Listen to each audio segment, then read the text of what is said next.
ආයුබෝවන් ආදරයෙන් පිළිගන්නවා Kavi Home Recipes YouTube channel එකට. ඔන්න ඉතින් අද මම ඔයාලට ගෙනාවේ gowa හදන රසම රස ක්‍රමයක්. මේ විදිහට හදාගත්තොත් මේ ව්‍යංජනේ විතරක් ඇති බත් කන්න ඒ තරම්ම රසයි. ඉතින් ඔයාලත් හදලා බලන්න. මගේ මේ වීඩියෝ එකට කැමති නම් like කරන්න. ඒ වගේම ඔයාලගේ යාළුවන්ටත් බලන්න share කරන්න. තාමත් මගේ channel එක subscribe කරපු නැති යාළුවෝ subscribe කරන්නත් අමතක කරන්න එපා. එහෙමනම් එකතු වෙන්න මගේ මේ වීඩියෝ එකත් එක්ක මේ රසම රස gowa ව්‍යංජනය හදන්න අවශ්‍ය දේවල් මොනවද කියලා මුලින්ම අපි බලමු.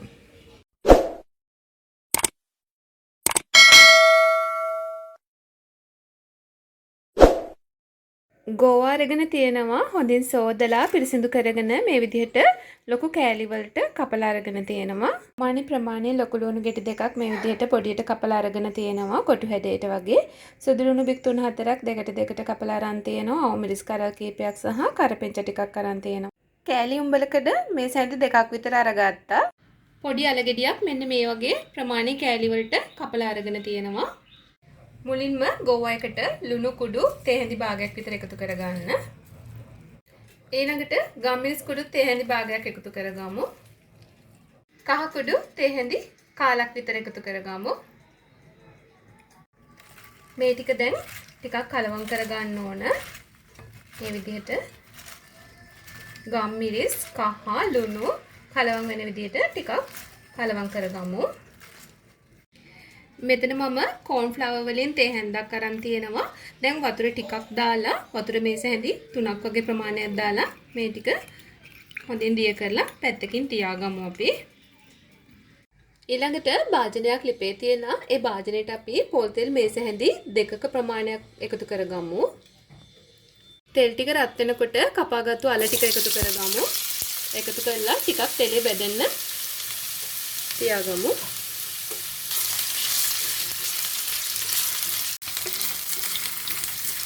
අල ටික තරමක් බැදෙනකොට මම ඒකට අබයට තේ හැඳි භාගයක් විතර මෙම එකතු කරනවා. ඒකටම තලාගත්තු එනසල්ලිටෙකුයි කරමට කීපයකුත් එකතු කරනවා.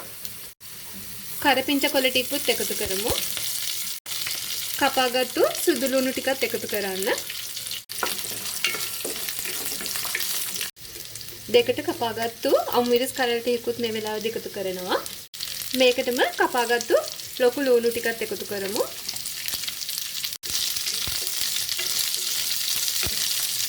මේකටම දැන් උඹලකට කෑලි ටිකත් එකතු කරගමු. විනාඩියක් වගේ මේ ටික ටෙම්පරාදු වෙන්න ඇරලා අපි කපාගත්තු gowa ටිකත් එකතු කරමු.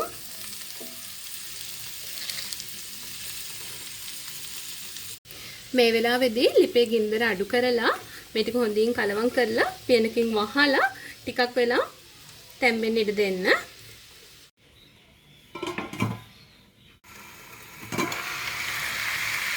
හරියටම විනාඩි 2ක් වගේ ගියාට පස්සේ මේ විදිහට gowa වල තියෙන වතුරෙන්ම මේ ටික හොඳින් තැම්බිලා තියෙන්නේ. මේ ටික ටිකක් කලවම් කරලා තව ටික වෙලාවක් මම මේක වහලා තියාගන්නවා.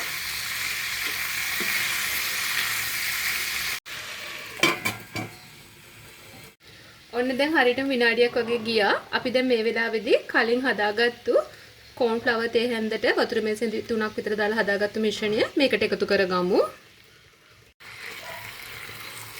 corn flour ටික දාගත්තට පස්සේ මේ විදිහට හොඳින් කලවම් කරගන්න. මම අද මේක හදන්න මිරිස් කුඩු එකතු කරන්නේ නැහැ. මිරිස් කුඩුවත් කෑලි මිරිස් කුඩුවත් එකතු කරන්නේ නැහැ. ගම් මිරිස් කුඩු තමයි එකතු කරගත්තේ. මම තවත් ගම් මිරිස් කුඩු තේ හැඳි භාගයක් විතර මේකට එකතු කරනවා.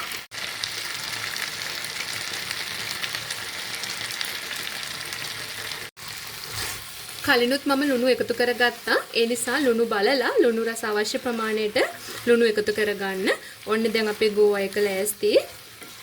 මේක හොඳ සුවඳක් එනවා. අපිට දැන් පුළුවන් වෙන ප්ලේට් එකකට මේ gowa එක අස් කරගන්න.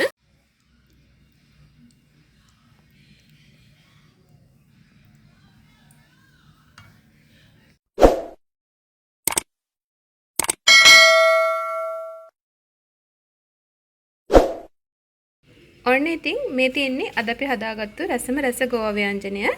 ඉතින් ඔයාලත් හදලා බලන්න. බලලා මගේ මේ වීඩියෝ එකට කමෙන්ට් එකකින් කියන්න කොහොමද රසයිද කියලා. ඔයාලගේ යාළුවන්ටත් බලන්න ෂෙයා කරන්න. තාමත් මගේ channel එක subscribe කරපු නැති යාළුවෝ subscribe කරන්නත් අමතක කරන්න එපා. නැවතත් අලුත් රසවත් වීඩියෝකින් යලිත් මුණ ගැහෙමු. හැමෝටම තෙරුවන් සරණයි.